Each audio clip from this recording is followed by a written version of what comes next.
This presentation considers policies and prospects for global economic growth. Population growth doesn't necessarily translate into an increase in labor resources. In poor areas, many people don't join the labor force, or they may remain unemployed for long periods. We can express the growth rate of per capita real GDP in a nation as the difference between the rate of growth in real GDP and the population growth rate. The arithmetic of the relationship between economic growth and population growth can be misleading. Population growth can affect the growth rate of real GDP, that is, with a higher labor force participation rate. Whether population growth hinders or contributes to economic growth depends on where you live. In this chart, we can see the relationship between average annual population growth rate and average annual rate of growth of per capita real GDP with respect to where the role of economic freedom. A crucial factor influencing economic growth is the relative freedom of a nation's residents. Only 17 nations with 17% of the world's people grant their residents high degrees of economic freedom. Economic freedom is the rights to own private property and to exchange goods, services, and financial assets with minimal government interference.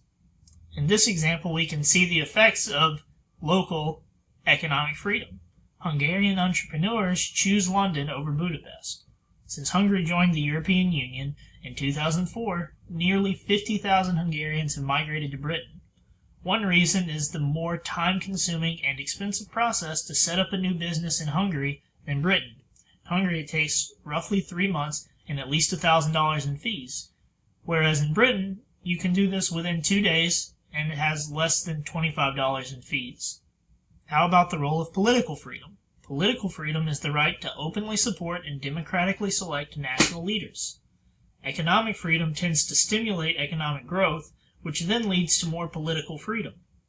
So why do you suppose that per capita real GDP appears to be related to the extent to which the rule of law prevails?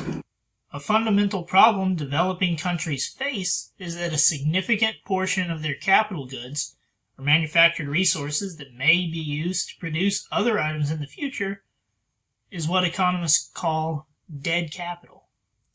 Dead capital is any capital resource that lacks clear title of ownership, a resource that people cannot readily allocate to its most efficient use, or among the most significant impediments to growth in poor nations. Dead capital and inefficient production. Its non-transferable physical structures are valued at more than $9 trillion in developing nations. The disincentives to invest in new capital goods can greatly hinder economic growth. Government inefficiencies, investment, and growth. Governments in many of the world's poorest nations place tremendous obstacles in the way of entrepreneurs. These entrepreneurs are interested in owning capital goods and directing them to profitable opportunities. In a nation with a stifling government bureaucracy regulating the uses of capital goods, newly created capital will likely become dead capital. Thus, government inefficiency can be a major barrier to economic growth. Here we can see the clear trend and index of bureaucratic inefficiency with respect to the average rate of growth in real GDP per capita. 2006 Nobel Peace Prize winner Muhammad Yunus of Bangladesh contends that access to private credit is vital for promoting economic growth in poverty-stricken countries. Microlenders are banking institutions that specialize in making very small loans to entrepreneurs trying to lift themselves from poverty.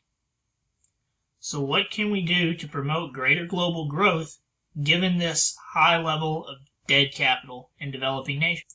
One approach is to rely on private markets. Another is to entrust the world's governments. Each year since 1995, at least $150 billion in private funds have flowed to developing nations in the form of purchases of bonds or stocks. Nearly all funds that flow into developing countries do so to finance investment projects in those nations. Economists group these funds into 3 categories: loans from banks and other sources, portfolio investment, and foreign direct investment. Portfolio investment is just the purchase of less than 10% of the shares of ownership in a company in another nation.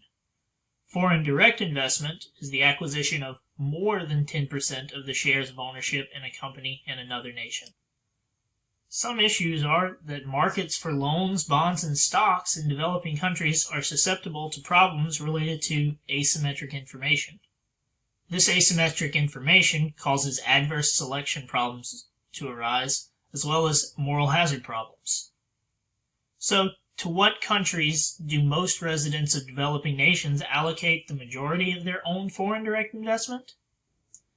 An international financial crisis is the rapid withdrawal of foreign investments and loans from a nation. Since 1945, the world's governments have taken an active role in supplementing private markets. Two international institutions, the World Bank and the International Monetary Fund, have been at the center of government-directed efforts. The World Bank is a multinational agency that specializes in making loans to about 100 developing nations in an effort to promote their long-term development and growth.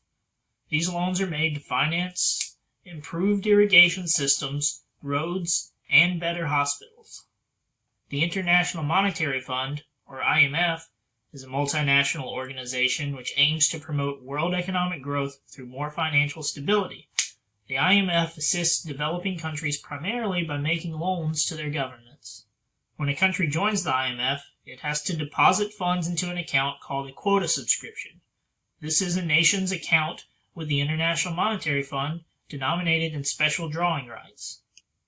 These international accounting units have a value based on a weighted average of 4 key currencies. They are the euro, the pound sterling, the yen, and the dollar. Currently, one special drawing right is equal to just under $1.50. The World Bank's mission is to make loans to developing nations that fund projects incapable of attracting private financing from investors at home or abroad. The World Bank makes many loans to countries that have no trouble attracting financing. Some of the observers contend that a number of countries that receive funds are inappropriate recipients of development assistance, such as China. Some of the asymmetric information issues faced by the World Bank and IMF. Mostly these two agencies put conditions on loans to reduce these issues. However, they're often imprecise. So, have the World Bank and the IMF contributed to international financial crises? So a main theme of development economics has been market reforms. Markets work better when a developing nation has more effective institutions, however, that is, they have basic property rights, well-run legal systems, and uncorrupt government agencies. So some alternative institutional structures for limiting financial crises. But many proposals for change diverge sharply. Economists recommend improvements in standards. So let's consider what happens if the International Monetary Fund keeps secret some of the conditions of its loans to nations' governments.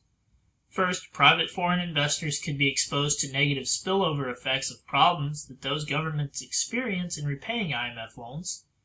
Also, foreign investors will respond by reducing their investment in those countries.